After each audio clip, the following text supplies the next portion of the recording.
సమీకృత కలెక్టరేట్ కార్యాలయంలో ఈరోజు మహిళా శిశు సంక్షేమ శాఖ మరియు జిల్లా బాలల పరిరక్షణ విభాగం ఆధ్వర్యంలో దత్తత సహాయ కార్యక్రమం నిర్వహించారు. ఈ కార్యక్రమంలో ముఖ్య అతిథిగా పాల్గొన్న జిల్లా collector, municipal chairperson Radhika Bhupathiraju, DRDO PD Srinivasarao, ZP CEO Ellaiah, జిల్లా సంక్షేమాధికారి హేమ భార్గవతో కలిసి కలెక్టర్ పాల్గొన్నారు. ఈ సందర్భంగా కలెక్టర్ మాట్లాడుతూ కన్నపిల్లలను పెంచి పోషించలేని వారు, వద్దనుకునేవారు చెత్త కుప్పల్లో, చెట్ల పొదల్లో వేయకూడదని, ప్రభుత్వానికి అప్పగించడం ద్వారా చట్టబద్ధంగా దత్తతిస్తామని, దత్తతపై అవగాహన కల్పించేందుకు గాను ఐటీఓసీ కలెక్టరేట్ నందు దత్తత సహాయ కేంద్రాన్ని ప్రారంభించడం జరిగిందన్నారు. ప్రతి సోమవారం జరిగే ప్రజావాణి రోజున కలెక్టరేట్ ప్రాంగణానికి వచ్చే ప్రజలకు హెల్ప్ డెస్క్ ద్వారా దత్తత ప్రక్రియకు సంబంధించి పూర్తి సమాచారం, అవసరమైన పత్రాలను, ప్రభుత్వ మార్గదర్శకాలు వంటి అంశాల సమాచారం కోసం ప్రజలకు ఉపయోగపడేలా దత్తత సహాయ కేంద్రం ఉపయోగపడుతుందని తెలిపారు. జిల్లాలో మొత్తం 4 అడాప్షన్ ఇవ్వడం జరిగిందని తెలిపారు. అందులో తమిళనాడు ప్రొఫెసర్, కరీంనగర్ నుండి 2 గవర్నమెంట్ ఎంప్లాయీస్, మరొకరు హైదరాబాద్ చెందిన వారు ఉన్నారని తెలిపారు. ఈ సంవత్సరంలో మొత్తం 11 అక్రమ దత్తతలు ఆపడం జరిగిందని, 5 ఎఫ్ఐఆర్ ఫైల్ చేయడం జరిగిందని తెలిపారు. అలాగే అంతర్జాతీయ దత్తత, విదేశీ దత్తత, బంధువుల నుంచి తీసుకున్న దత్తత గురించి, పిల్లలను దత్తత తీసుకోవాలనే దంపతులకు సరైన విధానం, నియమాలను, నమోదు ప్రక్రియ గురించి వాత్సల్య పోర్టల్ ద్వారా పిల్లల అడాప్షన్ ప్రక్రియను ఆన్లైన్లో నమోదు చేసుకోవాలని, అక్రమ దత్తతను తీసుకున్నపై కఠిన చర్యలు తీసుకోబడతాయని తెలిపారు. పిహెచ్సిలో బాల్ భరోసా స్కీమ్ ద్వారా 5 సంవత్సరాల లోపు ఉన్న పిల్లలకు ఎవరైతే developmental delay, special need children ఉన్నారో వారికి హెల్త్ చెకప్ చేయించడం జరిగిందని కలెక్టర్ తెలిపారు. మున్సిపల్ చైర్మన్ రాధికా భూపతిరాజు మాట్లాడుతూ చిన్నపిల్లలను దత్తత తీసుకునేవారు చట్టంలో ఉన్న నిబంధనలకు లోబడి వ్యవహరించాలన్నారు. దత్తత సహాయ కేంద్రం ఎంతగానో ఉపయోగకరంగా ఉంటుందని పేర్కొన్నారు. అనంతరం దత్తత పోస్టర్లను ఆవిష్కరించారు. ఈ కార్యక్రమంలో సంబంధిత ఐసీడీఎస్ కార్యాలయ సిబ్బంది తదితరులు పాల్గొన్నారు.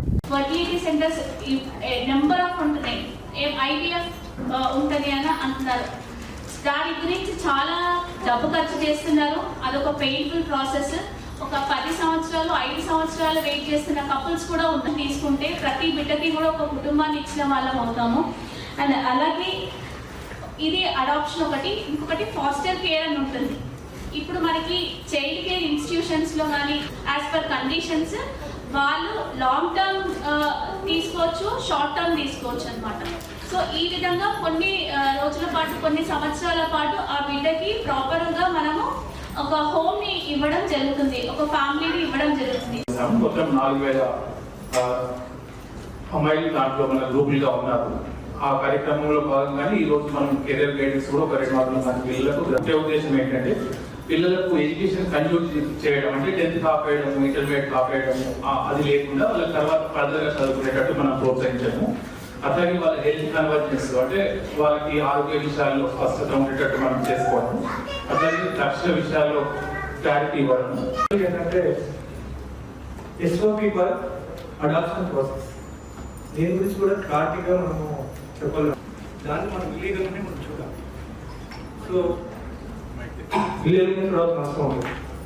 మెయిన్ ఏంటంటే పిల్లలు పుట్టిన తర్వాత హాస్పిటల్ ఇచ్చిపోతుంది, నర్సింగ్ హోమ్ కూడా పడేసిపోతుంటారు. చేస్తున్నప్పుడు లీగల్ అథారిటీ అనేది చాలా ఇంపార్టెంట్. లీగల్నే పోవాలి. సో ఎంత లేడైనా కానీ లీగల్ పోతే ఏంటంటే ప్రజలు ఉండవు. ఈ చైల్డ్ కూడా మనము ఎవరైతే చేస్తున్నామో all test, screening of test, HIV కానీ గురించి చెప్పారు. పిల్లలు కూడా చూపెట్టారు. మనకి ఏంటంటే ఏదైనా చట్టబద్ధంగా చేసుకుంటే మనకే యూజ్. ఇందాక మేడం గారు చెప్పినట్టు కొన్ని పెంచిన తర్వాత దాన్ని మనందరం కూడా పాటించాలి. పాటించడమే కాకుండా ఇక్కడ మనం ఏదైతే తెలుసుకున్నామో ఈ విషయాలన్నీ కూడా మనం వేరే వాళ్ళకి షేర్ చేస్తే ఏమవుతుందంటే ఇది అందరికీ వల్ల ఇది మొత్తం చట్టబద్ధంగా ఎందుకు చేయాలి, దీనివల్ల ఏంటి అనేటువంటిది మనం నేర్చుకొని ఇతరులకు చెప్పడం వల్ల అలాంటి అక్రమణ అనేటువంటిది మనం తీసుకోవడం వల్ల మనం సేఫ్టీగా ఉంటామని అందరూ చెప్పారు. తర్వాత ఇందులో ఒకటే చెప్పదలుచుకున్నాను, ఓన్లీ పేరెంట్స్ మాత్రమే తీసుకోవడం అవసరం లేదండి, విడోస్ తీసుకోవచ్చు. మాత్రము అబ్బాయిని మాత్రమే తీసుకోవాలి అనేటువంటి కొన్ని చట్టాలు ఉన్నాయి. అలా ఎవరైనా పెళ్లి చేసుకొని అవివాహితులు కూడా చిల్డ్రన్ని పెంచుకోవచ్చు, అంటే వాళ్ళము అనేటువంటిది చూసి మనకి ఇస్తారు. కాకపోతే కొంచెం ప్రాసెస్ అవుతుంది అని అందరూ అనుకుంటారు, కానీ ప్రాసెస్ అయినా కూడా మనం సేఫ్టీగా ఉన్నప్పుడు ఎంత లేట్ అయినా కూడా చెప్పిన పరంగా ఆలోచించాలి. ఒకవేళ తీసుకుంటే మళ్ళీ రేపు వాళ్ళే చెప్తారు మా పిల్లలు తీసుకున్నారు, మేము మీ మీద ఒకటి ఫేవర్ చేసాము, ఇల్లీగల్ కూడా మనం పెడుతున్నాము. మీరు చూడండి, మా జిల్లాలోనే వాళ్ళు చెప్పినట్టుగా 4 ఇల్లీగల్ అడాప్ట్ మనం చేసాము. కానీ 11 మందితో ఈ టాపిక్ గురించి మాట్లాడటం చాలా అవసరం. బయట కూడా ఇప్పుడు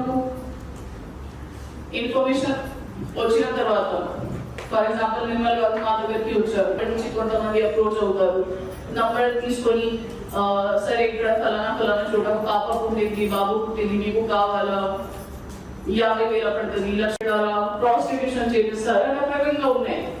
సో దీని గురించి ఈ ప్రాసెస్ ఒకటే మొత్తం ఆలోచించి దేశ స్థాయిలో ఎస్టాబ్లిష్ టైం పడుతుంది, కానీ అది అవసరం మనకి.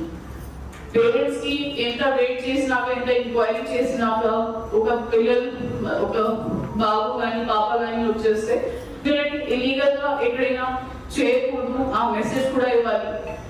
మనం త్రూ డిఎంహెచ్ఓ మై రిక్వెస్ట్ మన డిస్ట్రిక్ట్ లో కూడా అన్నింటి ఐడియా ఉండాలి.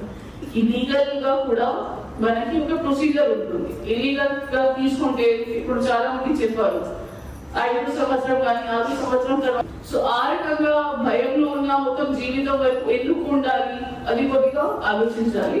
సో అడాప్షన్ అనేది చాలా ఇంపార్టెంట్ సబ్జెక్ట్. మనకి సరెండర్ అయిన